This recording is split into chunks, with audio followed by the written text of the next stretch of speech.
అసలు అందరికీ నా హృదయపూర్వక ధన్యవాదాలండి. ఎలా ఉన్నారు? బాగున్నారా? మీ అందరూ ఈ నూతన సంవత్సరంలో దేవుడు మీ పట్ల చేసిన అద్భుత కార్యాలను బట్టి, వాగ్దానాలను బట్టి మీరు ఎలా ఫీల్ అవుతున్నారు? వాగ్దానం చేసిన వాడు నమ్మదగిన దేవుడు కనుక మనం వచ్చిన ప్రార్థన చేసుకుని ఒక మాట మీతో మాట్లాడాలని ఆశపడుతున్నాను. చిన్న ప్రార్థన అండి. ప్రేమ కలిగిన మా తండ్రి, కృపా సత్య సంపూర్ణుడా, మీకు వందనాలు, స్తోత్రాలు నాయన. ప్రభా, ఈ సమయము మీరు నాకు ఇచ్చినందుకు మీకు వందనాలు, స్తోత్రాలయ్యా. అయ్యా, ఇది సమయంలో ప్రభా వాగ్దానం గురించి మీరు చేసిన వాగ్దానాలు మీ బిడ్డల పట్ల నెరవేర్పు కొరకు ప్రభా ఒక్క మాట నేను మాట్లాడుచుండగా మీ ఆత్మను నాకుతో ఉంచమని నజరేయుడ కేసు నామములో ప్రార్థిస్తున్నాను తండ్రి. ఆమేన్. అందరికీ ప్రైజ్లాడండి. నా పేరు జయమ్మ, మదిపేరంపేట. వాగ్దానం కొరకు ఒక చిన్న మాట మీతో మాట్లాడాలని, మీ మనసులకు దానిని అన్వయించుకోవాలని దేవుని పేరట నేను మాట్లాడాలని ఆశపడుతున్నాను. వినిచిన వారందరికీ నా హృదయపూర్వక వందనాలండి. వాగ్దానం చేసిన ఎవరైతే వాగ్దానాలు తీసుకున్నారో, వాగ్దానాలు తీసుకున్న ప్రతి ఒక్కరితో దేవుడు ఈ రీతిగా మాట్లాడుతున్నారు. మనకిచ్చిన వాగ్దానము వాక్యమే దేవుడై ఉన్నాడు. ఆదియందు వాక్యం ఉండని, వాక్యమే దేవుని యొద్ద ఉండని, వాక్యమే దేవుడై ఉన్నారు. వాక్యం ద్వారా దేవుడు మనతో మాట్లాడతారు. మనకిచ్చే వాగ్దానం కూడా దేవుడు తన వాక్ ద్వారానే మనతో మాట్లాడడానికి సిద్ధపడుతున్నారు. కనుక ప్రియులారా, మరి తీసుకున్న వాగ్దానం ఎవరిచ్చారంటే వాగ్దానం చేసిన వాడు నమ్మదగిన వాడు గనక మనము నిరీక్షణ విషయమై మనం ఒప్పుకున్న దానిని నిశ్చయముగా పట్టుకుందాము అని చెప్పి హెబ్రీ పత్రిక 10:3 మనం చూస్తున్నాం. నీకే వాగ్దానం అయితే దేవుడిచ్చారో, నువ్వేమైతే దేవుని దగ్గర ఒప్పందం చేసుకున్నావో, నువ్వెలాంటి నిరీక్షణ కలిగి దేవుని మీద ఆశ పెట్టుకుని ఉన్నావో, నీ విశ్వాసాన్ని పరీక్షించుకోవడానికి నీ నిరీక్షణ విషయమై నువ్వు పట్టుకున్న దాన్ని, నువ్వు ఇచ్చినటువంటి వాగ్దానాన్ని గట్టిగా పట్టుకుని నీ హృదయం అనే పలక మీద వాటిని రాసుకున్నట్లయితే అనుదినము నీవు ప్రార్థించుకుంటూ నీ వాగ్దానాన్ని ఎత్తిపట్టి ప్రార్థన చేసి ప్రభు పాదాల దగ్గర మోకాళ్ళ మీద ఉండి కన్నీటితో దేవుడిని అడిగినట్లయితే గర్భఫలమా, లేకపోతే ఉద్యోగ విషయంలోనా, లేకపోతే వివాహ విషయంలోనా, లేకుంటే ఏ ఇల్లు విషయంలోనా, ఏ విషయమైతే నువ్వు అడుగుతున్నావో దేవుడు నీకు ఏదైతే ఇచ్చారో, నీ మీద దేవుడు చాలా గొప్ప ప్రణాళిక కలిగి ఉన్నారు.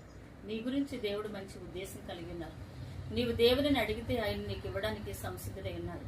కనుక దేవుడు ఇచ్చేటువంటి వాగ్దానము నమ్మదగిన దేవుడు ఇచ్చారు నీకు. ఆయన మాట తప్పువాడు కాదు.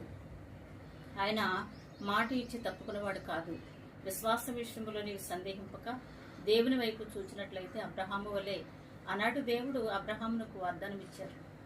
వాగ్దానం ఇచ్చినప్పుడు ఏ గొప్పవాని తోడని ప్రమాణం చేయలేదు గనక తన తోడని ప్రమాణం చేసి దేవుడు, నేను నిశ్చయముగా నిన్ను ఆశీర్వదిస్తాను, నిశ్చయముగా నేను నిన్ను విస్తరింప చేస్తాను, నీ నామాన్ని గొప్ప చేస్తానని మాట ఇచ్చినటువంటి మాటను అబ్రహాము నమ్మి ఓర్పుతో సహించే వాగ్దాన ఫలాన్ని పొందుకున్నాడు. ఎప్పుడు ఇచ్చారు ఆ వాగ్దానం? ఏ సంవత్సరంలో దేవుడు అబ్రహాంకి ఇచ్చారు అంటే 75వ సంవత్సరంలో దేవుడు తన యొక్క వాగ్దానాన్ని ఇచ్చారు. ఆదికాండము 12వ అధ్యాయంలో మనం చూసినట్లయితే 1-2 వచనాల్లో, ప్రియులారా,